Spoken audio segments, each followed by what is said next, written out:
2028 లోపల పాక్ ఆక్యుపైడ్ కాశ్మీర్ అనేది ఇండియాలోకి భాగమయ్యే అవకాశాలు చాలా ఎక్కువగా ఉన్నాయి. జై శ్రీరామ్. 2022 నుంచి 2025 అక్టోబర్ వరకు మొత్తం 19 ప్రెడిక్షన్స్ అనేవి నేను చెప్పినట్టు జరిగినాయి. అవన్నీ కింద డిస్క్రిప్షన్ లో ఇవ్వడం జరుగుతోంది. సింహరాశికి అధిపతి సూర్యుడు. సింహరాశిలో మగ 4 పాదాలు, ఉబ్బ 4 పాదాలు, ఉత్తర 1వ పాదం ఉంటది.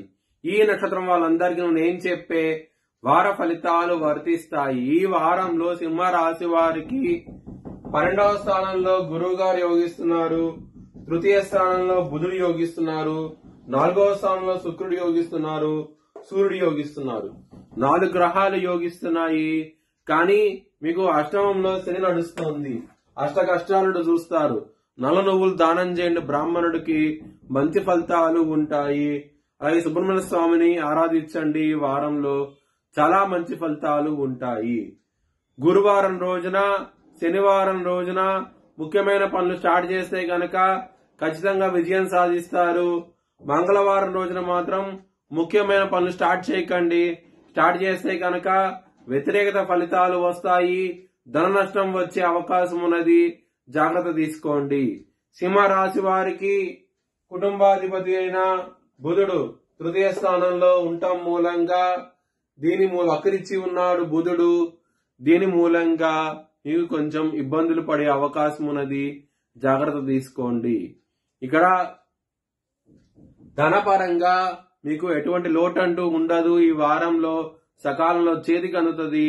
ఎటువంటి ప్రాబ్లమ్స్ అంటూ ఉండవు. కుటుంబ స్థానం మీద శని గారి దృష్టి ఉన్నది. దీని మూలంగా కుటుంబ పరంగా ఇబ్బందులు పడే అవకాశం ఉన్నది. జాగ్రత్త తీసుకోండి. లవర్స్ కి మాత్రం బ్యాడ్ టైం నడుస్తుంది. మీ లవర్ కి మాత్రం ప్రపోజ్ చేయకండి. ప్రపోజ్ చేస్తే కనుక ఇబ్బందులు పడే అవకాశం ఉన్నది. పంచమాధిపతి అయిన గురువు వ్యయ స్థానంలో ఉన్నారు.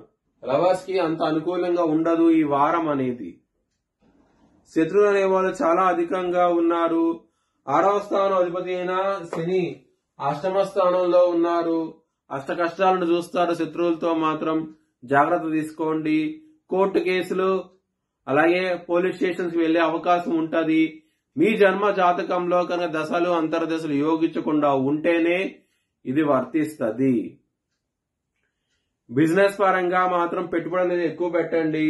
మంచి లాభాలు చూస్తారు. ఈ వారంలో బుధుడు తృతీయ స్థానంలో వక్రించి ఉండటం మూలంగా బిజినెస్ పరంగా డెవలప్మెంట్స్ అనేవి ఉంటాయి.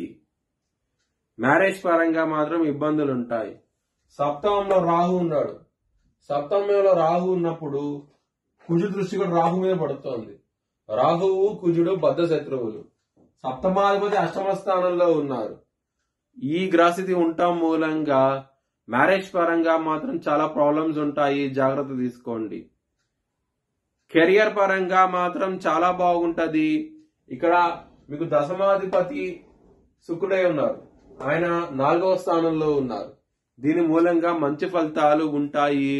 వృత్తిపరంగా మాత్రం డెవలప్మెంట్స్ బాగుంటాయి ఈ వారంలో. మీ భవిష్యత్ వివరాల కోసమై హెచ్ఎల్ఎన్ జ్యోతిష్యాలను సంప్రదించండి. Please like, share and subscribe my channel.